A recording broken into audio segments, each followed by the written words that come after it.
I've got the key to everything you need to know to make $1 million 3D printing. Oh, get out of here with that crap.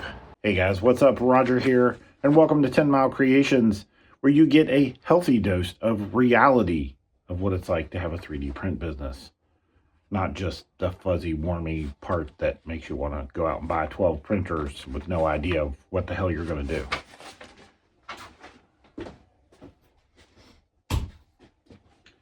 So we've got some orders to fill today, and we're going to be doing that. And I've actually got some stock for some of these orders, and we got 2 sent out yesterday. So I do have some stock, but because I have stock, that means I have to replenish, and we're going to be printing some replacements for my print for stock. So basically, on most of my products, I would say, I am print on demand. So unless they order it, I'm not printing it. Now, I do have one product that sells reasonably well. Don't get crazy. Like, I'm not selling 40 of them a day. But I sell them well enough that I should produce 3 or 4 ahead of time just to be sure that I've got enough to fill my orders. Unfortunately, on one of my orders, that one right there on top, that listing is left over from an old Etsy listing, and I haven't changed that. So that listing offered color, and he ordered red, and I'm completely out of red PETG. I think I'm going to check and see the status of my order on my red PETG, see if it's going to show up anytime soon, because Etsy, you'll earn the star seller badge, and that's because you ship on time and you communicate well and basically just not be an asshole. And then you get a star, and you want to try to keep that star. So anytime you mess up or you ship late or you get negative feedback, then you lose your star. And I worked really hard for my teacher to give me my star. I want to keep it. So I'm going to check and see what the status of my PETG is. And if it doesn't get here within a reasonable time, I don't know. I'm going to have to figure something out. A few moments later. So I just checked tracking, and tomorrow my red PETG will be delivered. Good job, Bamboo. And my shipment doesn't have to go out till the 24th on Etsy. Apparently my preparation days was set to like 3 to 5 days or something like that. So perfect. I do need to get some PETG loaded up in the X1 carbon, and I have PETG in the A1, but it's not the typical filament I use. Let me tell you, the other day I had a battery holder that I sell online, and a customer ordered it in purple, and I didn't think anything about it. So he ordered it in purple. I didn't pay attention. I grabbed a slip. I printed it out in black because that's my default color, right? Packed it up, put the shipping label on it, set it over there. Just happened to look at the slip one more time before I threw it in the trash and noticed that it said purple. Oh, are you kidding me?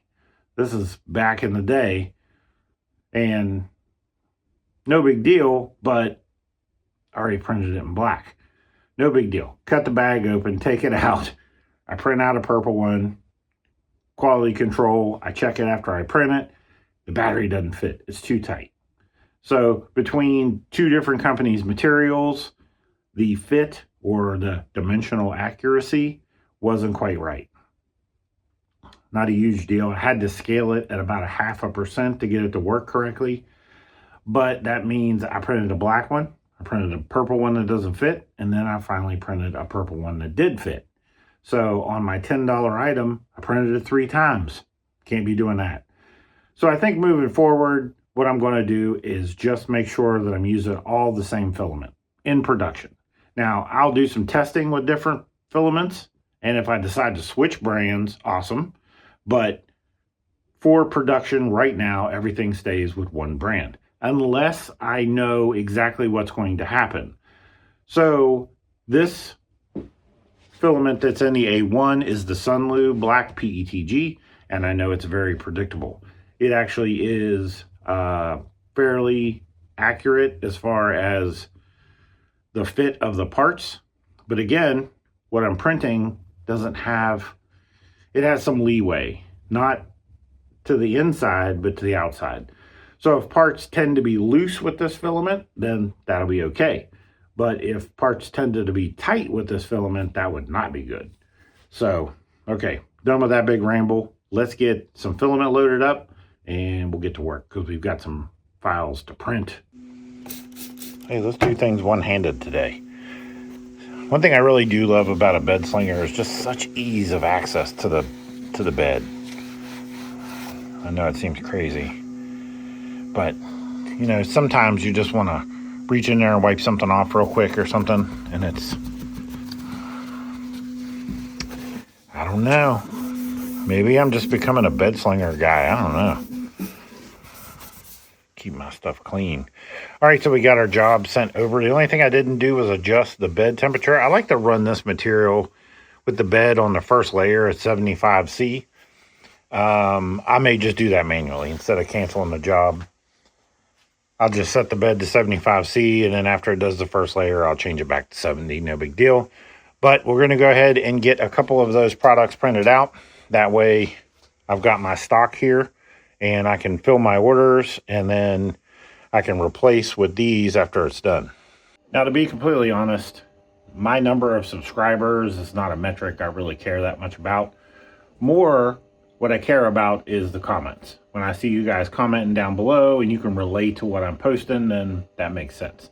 I'm just trying to reach people that are trying to do the same thing as me and share information with them.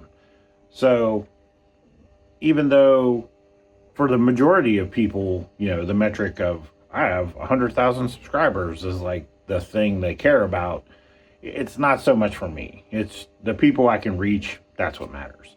Now, unfortunately, when it comes to sponsorships and people sending me free stuff, that number matters. So if you would, give a brother a like, a follow, a share, a subscribe. That's what it is. We're not on Instagram right now. A subscribe is what it is. Give me a subscribe if you would. So what that does is then companies will look at me and say, oh, he's got a bunch of followers. We'll send him free crap. And then I'll be able to test out filaments and printers and all kind of stuff for you guys and do giveaways. And that all sounds fun, but we're not there yet. Actually, that's a lie. I reached out to Elegoo to see if they would work with me on a project, and they said yes, and then didn't send me what I asked for. But they did send me some filament. It's going to be coming, so we're going to be doing a review of some filament, not Elegoo, but I think they call it Deeply filament. We're going to be checking it out. It looks like Elegoo to me, but we're going to be checking it out and seeing if that is a brand that I could use in production. So we're going to do printing of that filament. We're going to do some direct comparisons as far as part fit and dimensional accuracy, and all that's coming up, well, as soon as it shows up.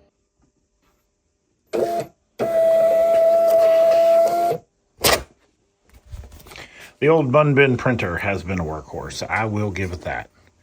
They reached out to me recently and they were like, hey, we want to send you another printer. And I'm like, what? Why would I don't need another printer. And it was some kind of like a receipt printer or something. I'm like, do you even pay attention to what I do? Jeez. So I think we're going to send the matte colored one to our customer, and his name is Donald in Georgia. I don't know why. You know, what was my example? Steve and Bob or whatever. Yep, this one's Donald. Donald's getting this one. So let's get this guy packed up and shipped out to him so he can do his thing.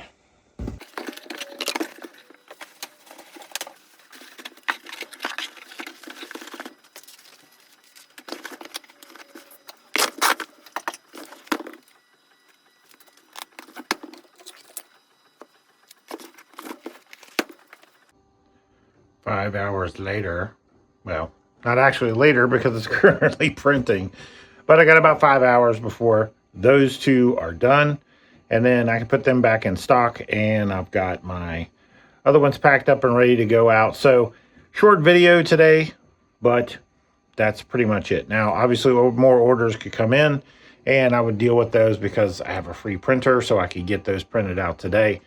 But that's pretty much it. That's how the gist of my life. I come in the morning, I check the orders, I print, what needs to be printed or take out of stock what is in stock to fill my orders, and then I reprint for stock.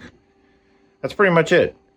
Small scale, but we're getting there. We're getting there. So primarily the rest of the day, I'll be working on trying to create something new to market to the world. So I'll be doing some market investigation, kind of looking at what's selling on Amazon right now. They have a hot seller page. So see what's selling, what's hot. You know, if there's like a new tool out or something, maybe I can develop a holder for it. If there's a new device out, maybe I can, you know, develop something for it. Whatever I can do, I'm constantly looking for new things that I can do. And so that's probably what I'll do for the rest of the day, other than watch probably some K-pop girls on YouTube, to be honest. All right, guys, later.